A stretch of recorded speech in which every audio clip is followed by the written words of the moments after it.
Joining me now, celebrity and royal commentator Kinsey Schofield. Kinsey, there's so much to unpack with the scandal involving Andrew Mountbatten-Windsor. It has plunged the monarchy into almost an unprecedented crisis, really the biggest we've seen since the abdication of the Nazi sympathising King Edward VIII. Now, if you're wondering how well Andrew copes under pressure, let's remind the audience of how he went during this ill-advised interview with the BBC back in 2019. She was very specific about that night. She described dancing with you and you profusely sweating, and that she went on to have bath, possibly. There's a slight problem with the sweating because I have a peculiar medical condition, which is that I don't sweat, or I didn't sweat at the time, and that was, yes, I didn't sweat at the time because I had suffered what I would describe as an overdose of adrenaline in the Falklands War when I was shot at, and I simply, it was almost impossible for me to sweat. Kinsey, I'm lost for words. Not only did he lie repeatedly throughout that interview, but some of the lies were ridiculous. Ridiculous, and you see now that we've had this DOJ jump that now we have this interview to compare it to. He lies about the picture. It's a picture of a picture of a picture. Well, there's Ghislaine saying, I'm there. That's the real picture. This interview is going to haunt him more than he could ever imagine, with investigators combing through these emails now through evidence that they're pulling out of his home, and this BBC interview. Now, have a look at this clip of that same BBC journalist who did the interview back in 2019. She now feels sympathy for him.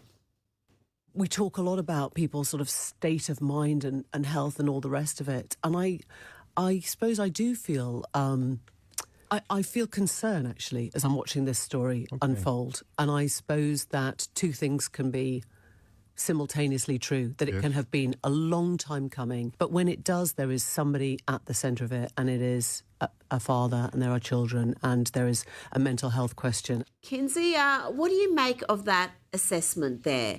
Do you feel sympathy for him and his mental health struggles at the moment? I mean, I will say in January, Kate Manzi reported in the Times that Prince William was deeply concerned for his uncle's mental health and how Andrew would cope after everything was taken away. He supported the king, but was worried about the consequences. Legally, Andrew's mental health only matters if it affected his state of mind at the time of the alleged offenses or his ability to face trial today, if that comes to fruition. Morally, it might be a different story. Now, as sources told People magazine that Prince Harry is getting frustrated with people comparing him to his uncle Andrew. The insider said Harry served his country, did the job well and never engaged in misconduct, yet lost security and housing while Andrew was protected for years. Kinsey, what's your take on that? I mean, well, you already mentioned one Windsor sympathizer, a Nazi sympathizer. We saw Harry in a Nazi costume. We've seen him use racist language in videos. I think one thing Harry and Meghan and Andrew haven't, I'm just saying he's not perfect, but one thing that they do have in common is needing to be more careful about the company they keep. Lily's godfather and bestie to Meghan, Tyler Perry, is facing 2 separate civil lawsuits from actors alleging sexual assault, battery, and misconduct. He says he's innocent. Chrissy Teigen has a horrible digital footprint of literally harassing children online. Meghan's friend, Whitney Wolford, has recently been exposed for using the N-word. If the Epstein fallout should teach Harry anything, it's that your circle reflects your character. It does, and yeah, Chrissy, we've got to talk about Teigen down the track because, yeah, you're right, her digital footprint is terrible. She's deleted a lot of it, but you never really delete anything from the internet. Now, people have been digging through Virginia Giuffre's memoir, Nobody Girl, for more references about the former prince. And in the memoir, Giuffre revisited the night she met the royal. Apparently, Ghislaine Maxwell asked the prince to guess Giuffre's age. Andrew guessed correctly, saying 17, adding, "My daughters are just a little younger than you." Kinsey, it's a little bit creepy. Yeah, it's a lot creepy. Coverage of Princesses Beatrice and Eugenie have, I think it's been consistent. I think the girls still love and support their father despite horrible headlines like these. They've remained publicly loyal to their dad. They've maintained close ties to their mom as well. And behind the scenes are often understood to help with reputational and logistical matters during difficult periods. It was, in fact, Beatrice who helped Andrew prepare for that infamous BBC interview.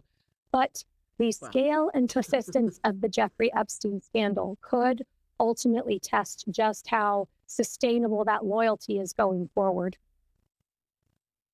Now, on the same day that Andrew was arrested, Meghan Markle was sharing a message to her followers. She sent an email promoting her candle products as part of her As Ever brand, saying, "When the temperature drops, we start by striking a match, a steady flame on the table, soft light in the corners of the room, the familiar comfort of a scent that instantly changes the mood." Just beautiful marketing there, Kinsey. You're so delulu. I want to have whatever Meghan Markle and Prince Harry are having because, wow, it is. I mean, while the UK watched the senior royal taken into custody, there's Meghan Markle sending out a glossy email pushing her wickless candles, a masterclass in tone-deaf timing, proof that self-awareness is not a part of her brand strategy. But what do we expect? When he was stripped of his titles, they were front and center at a Dodgers game being booed. As, chaos ensued over the DOJ dump. Here's Harry and Meghan courtside at a basketball game. Let me live in this fantasy land.